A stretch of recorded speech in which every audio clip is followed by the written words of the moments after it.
Saudi अरब एक बार फिर America को बड़ा झटका देने की तैयारी में है। खबर है कि कच्चा तेल एक्सपोर्ट करने वाले देशों का संगठन ओपेक प्लस एक बार फिर कच्चे तेल का उत्पादन घटाने की तैयारी कर चुका है। और अगर ऐसा हुआ तो कच्चे तेल के दाम आसमान छूने लगेंगे। अमेरिका लगातार सऊदी अरब से कच्चे तेल का उत्पादन बढ़ाने की मांग करता रहा है। यहां तक कि पिछले साल अमेरिकी राष्ट्रपति बाइडेन सऊदी अरब के दौरे पर भी गए थे। उस वक्त भी बाइडेन ने सऊदी अरब से मांग की थी कि कच्चे तेल का उत्पादन जल्द से जल्द बढ़ाया जाए, लेकिन सऊदी अरब ने बाइडेन की मांग को खारिज कर दिया था। कच्चा तेल एक्सपोर्ट करने वाले देशों में सऊदी अरब पहले नंबर पर है, इसीलिए कच्चा तेल एक्सपोर्ट करने वाले देशों के संगठन ओपेक प्लस में उसका तगड़ा दबदबा भी है। और दबदबा भी ऐसा कि इस संगठन का फैसला सऊदी अरब के फैसले से ही तय हो जाता है। इसी संगठन में रूस भी शामिल है। रूस भी ये नहीं चाहता कि कच्चे तेल की कीमतें कम हो, बल्कि कच्चे तेल के महंगा होने में रूस का बड़ा फायदा है, क्योंकि ऐसा होने से यूक्रेन की जंग में रूस के खिलाफ खड़े देशों को आर्थिक झटका लगेगा। जिन देशों पर सबसे ज्यादा असर पड़ेगा उनमें अमेरिका भी शामिल है। इसीलिए माना जा रहा है कि सऊदी अरब ने अगर कच्चे तेल का उत्पादन गिराने का फैसला कर लिया तो अमेरिका को बड़ा झटका लगेगा। पिछले कुछ दिनों में अमेरिका और सऊदी अरब के बीच बढ़े तनाव का ये सबसे ताजा सबूत है। इससे पहले सऊदी अरब ने चीन की पहल पर अपने कट्टर दुश्मन ईरान से भी दोस्ती कर ली थी। सऊदी अरब और अमेरिका के बीच दशकों पुरानी दोस्ती रही है, लेकिन अब सऊदी अरब तेजी से इस रिश्ते को नई शक्ल देने की कोशिश कर रहा है। माना जा रहा है कि सऊदी अरब के क्राउन प्रिंस मोहम्मद बिन सलमान की कोशिश अमेरिका की जरूरत ही खत्म करने की है, और इसीलिए उन्होंने ईरान के साथ ही अपनी दुश्मनी को खत्म करने का फैसला किया। सऊदी अरब को ईरान से अपनी सुरक्षा के लिए अमेरिका की जरूरत पड़ती थी, इसीलिए ईरान और सऊदी अरब की दोस्ती से अमेरिका को झटका लग गया। माना जा रहा है कि ओपेक देश कच्चे तेल के उत्पादन में कटौती का फैसला बहुत जल्द लेंगे। अगर ये फैसला हुआ तो सारे पश्चिमी देश और पूरा यूरोप आर्थिक संकट में घिर जाएगा, और इस संकट की वजह अमेरिका को ही माना जाएगा। इसलिए अमेरिका के लिए यह फैसला बेहद अहम है। उधर मुस्लिम देशों के संगठन ओआईसी को भारत सरकार ने एक बार फिर घेर लिया। रामनवमी पर भारत में कुछ जगहों पर हुई हिंसा की घटनाओं पर ओआईसी ने टिप्पणी की थी, जिस पर बड़ा विवाद शुरू हो गया। और भारत के विदेश मंत्रालय ने ओआईसी को भारत विरोधी ताकतों से गुमराह संगठन बता दिया। ओआईसी ने इस बार भारत के आंतरिक मसलों को छेड़ने की गलती कर दी। इस बार ओआईसी ने रामनवमी पर हुई हिंसा की घटनाओं का जिक्र किया। ओआईसी ने कहा कि रामनवमी की शोभा यात्रा के दौरान मुस्लिम समुदाय को निशाना बनाने वाली हिंसा और तोड़फोड़ की घटनाएं हुई। इन घटनाओं में शामिल लोगों पर भारत की सुरक्षा और जांच एजेंसियों से कार्रवाई करने की अपील भी कर दी गई। लेकिन भारत सरकार ने इस पर जवाब तो दिया ही, ओआईसी को आईना दिखाने में भी कसर नहीं छोड़ी। ये पहला मामला नहीं है जब मुस्लिम देशों के संगठन ओआईसी ने भारत विरोधी बयान दिया हो, और इससे पहले कश्मीर के मामले में वो कई बार पाकिस्तान की तरफदारी कर चुका है। यहाँ तक कि पिछले साल ओआईसी ने भारत सरकार से धारा 370 फिर से लागू करवाने की मांग भी कर दी थी। उस वक्त भी भारत सरकार ने इस संगठन को जवाब देने में कसर नहीं छोड़ी थी, लेकिन इस बार तो पहले से ज्यादा तल्ख तेवर दिखाते हुए करारा जवाब दिया गया। भारत के विदेश मंत्रालय ने ये तक कह दिया कि ओआईसी केवल एक मजहबी विचारधारा और भारत विरोधी एजेंडे वाला संगठन है।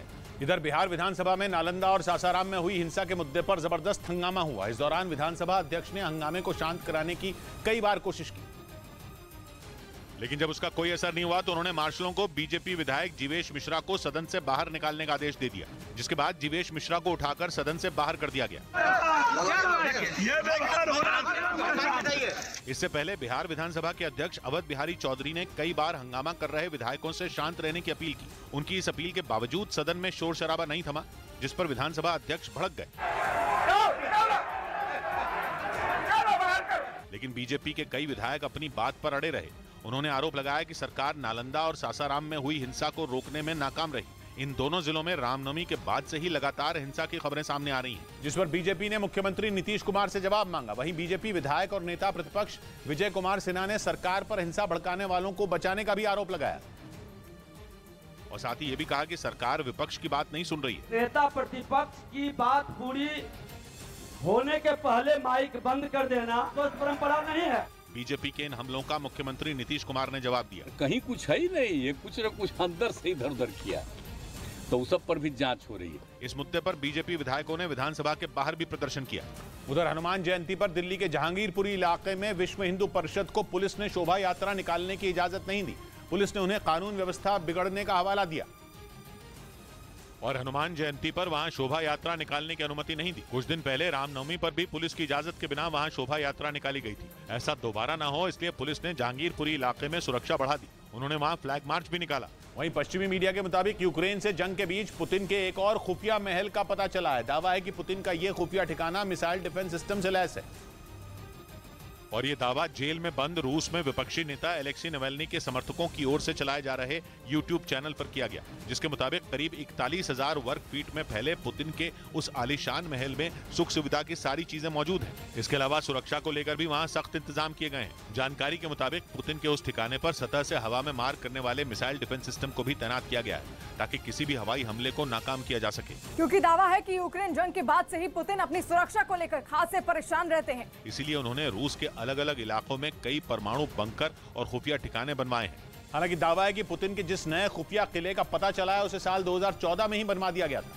अब तक ये माना जा रहा था कि वो इमारत रूस की एक सरकारी ऊर्जा कंपनी की है, लेकिन पश्चिमी मीडिया के मुताबिक असल में वो 4 मंजिला इमारत पुतिन का एक खुफिया ठिकाना है। दावा है कि ये गुप्त महल रूस में सोची शहर के बाहरी इलाके में मौजूद है, जो काला सागर के किनारे पर बसा है, जिसमें 2 मंजिलें अंडरग्राउंड बनी हुई हैं, जहां एक हेलीपैड बनाया गया है, साथ ही एक प्राइवेट स्की लिफ्ट भी लगाई गई है। इधर खबर है कि चीन और पाकिस्तान से निपटने के लिए भारत अमेरिका के साथ मिसाइलों और टॉर्पीडो की एक बड़ी डील करने में जुटा है। रिपोर्ट के मुताबिक इस डील के तहत भारत अमेरिका से करीब 2700 करोड़ रुपयों के हथियार खरीदेगा और ये सभी हथियार भारतीय नौसेना के लिए खरीदे जाएंगे, जिसमें हेलफायर मिसाइल और मार्क 54 एंटी सबमरीन टॉर्पीडो शामिल हैं। रिपोर्ट के मुताबिक हेलफायर मिसाइल को MH-60 रोमियो हेलीकॉप्टरों में लगाया जाएगा। हेलफायर मिसाइल बेहद घातक होती है, इसकी मदद से टैंक और बंकर को आसानी से निशाना बनाया जा सकता है, जबकि मार्क 54 एंटी सबमरीन टॉर्पीडो युद्धपोत की ताकत बढ़ाने का काम करता है। इसकी मदद से भारत समंदर में चीन और पाकिस्तान से मिलने वाली चुनौतियों से निपट सकता है। रिपोर्ट के मुताबिक इस डील को लेकर भारतीय रक्षा मंत्रालय की अमेरिकी प्रशासन के साथ बातचीत अंतिम दौर में चल रही है। इस बीच महाराष्ट्र के नंदुरबार शहर में 2 गुटों के बीच झड़प के बाद पथराव हो गया, जिसमें 2 पुलिस वाले घायल हो गए, जिसके बाद पूरे इलाके में भारी पुलिस फोर्स तैनात कर दी गई। इस दौरान सड़क पर काफी दूर तक ईंट और पत्थर के टुकड़े बिखरे दिखे। सड़क पर फेंकी गई कांच की खाली बोतलें भी तस्वीरों में नजर आईं। इसके अलावा सड़क किनारे एक स्कूटर गिरा दिखा, जिसमें तोड़फोड़ की गई थी। हालांकि पुलिस के पहुंचने के बाद हंगामा करने वाले भाग निकले, लेकिन दोनों गुटों के बीच झड़प क्यों हुई इसकी जानकारी नहीं मिल पाई। बाद में पुलिस ने इस मामले में 28 लोगों को हिरासत में ले लिया। लोग गोंधळ घालत होते, त्या गोंधळ घालणाऱ्याला लगेच पोलिसांनी धाव घेऊन ताब्यात घेतलेला आहे। पुलिस ने लोगों से अफवाहों पर ध्यान नहीं देने और शांति बनाए रखने की अपील की। वहीं महाराष्ट्र के सातारा में कोरोना के मामलों में तेजी आने से प्रशासन एक्शन में आ गया। वहां सरकारी दफ्तरों में मास्क पहनना जरूरी कर दिया गया, क्योंकि वहां कोरोना का आंकड़ा तेजी से बढ़ रहा है। इसीलिए एहतियातन जिलाधिकारी ने वहां सभी सरकारी दफ्तरों में मास्क पहनना जरूरी कर दिया। उन्होंने लोगों से सार्वजनिक जगहों पर दूरी बनाए रखने की भी अपील की। उधर इजराइल के मीडिया की रिपोर्ट के मुताबिक बेंजामिन नेतन्याहू और यूएई के राष्ट्रपति मोहम्मद बिन जायद नहयान के बीच फोन पर बातचीत हुई। दोनों के बीच एक रोज पहले यह बातचीत ऐसे वक्त में हुई जब इजराइल और यूएई के संबंधों में तनाव बढ़ रहा है, क्योंकि कहा जा रहा है कि जब से बेंजामिन नेतन्याहू ने प्रधानमंत्री का पद संभाला है, यूएई की इजराइल से दूरी फिर बढ़ने लगी है। जबकि पिछले साल नेतन्याहू के प्रधानमंत्री बनने से पहले यूएई ने इजराइल के साथ मुक्त व्यापार समझौते पर दस्तखत किए थे। लेकिन नेतन्याहू के आने के बाद दोनों के रिश्ते फिर से बिगड़ने लगे, क्योंकि यूएई फिलिस्तीन पर इजराइल के हमलों के खिलाफ खड़ा है, जबकि इजराइल लगातार फिलिस्तीन को अपना निशाना बना रहा है। खबर के मुताबिक इसी वजह से नेतन्याहू और यूएई के राष्ट्रपति के बीच फोन पर बात तो हुई, लेकिन यूएई की तरफ से मुलाकात का कोई इशारा नहीं किया गया। जबकि नेतन्याहू इस साल की शुरुआत में ही यूएई के दौरे पर जाने वाले थे, लेकिन तब भी उनका दौरा रद्द हो गया था। इस बीच ईरान ने 7 साल बाद यूएई में राजदूत नियुक्त कर दिया। 2016 में ईरान की राजधानी तेहरान में सऊदी अरब के दूतावास पर अटैक हुआ था, जिसके बाद ईरान के सऊदी अरब और यूएई से रिश्ते बिगड़ गए थे।